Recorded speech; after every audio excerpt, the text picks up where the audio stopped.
If your business feels harder to grow than the revenue that you're bringing in says it should be, then you're probably off track.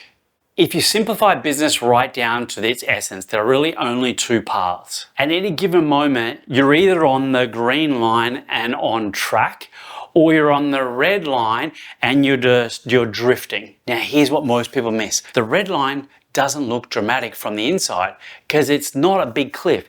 It's a gentle slope. It's little dips, little recoveries, little ups, little down, but the overall direction is on the downwards. And the dips, as we get further, they get more significant. It becomes more volatile. Now, right now, the beginning, right where we are right now, the gap between this green line and this red line is really, really small. You barely might even notice it, but they're just a couple of percent off. Now, if we fast forward that trajectory where the red line is, it doesn't look like a big deal here, but the further we go back here, 12 months, 18 months down the track, this gap here becomes irretrievable. The business that's just slightly off course at this particular point right now doesn't notice that it's in trouble, but it is in real trouble. And then fast forward and the business owner gets down here and they go, how did we get here? Now, I read an article once that said if you fly a plane from Sydney to Los Angeles, 98% of the time, it's actually off course. 98%.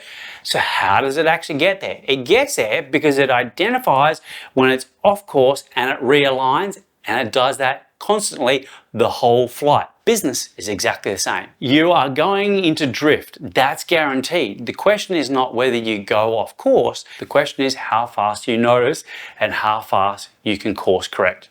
Because every breakthrough is preceded by a breakdown. That's what the hero's journey is all about. You go up, you come down, you go through the dark night of the soul, and you break down and then you break through. The skill isn't about staying perfectly on course. Nobody does that. The skill is noticing when you're drifted off and pulling yourself back up before the gap becomes too wide to close. The gap between the green line and the red line is very small at this particular point, but in 18 months, that becomes irretrievable. The question is, which line are you on right now? And whether you're honest enough to check. Follow me if you want to lead better and not get into drift.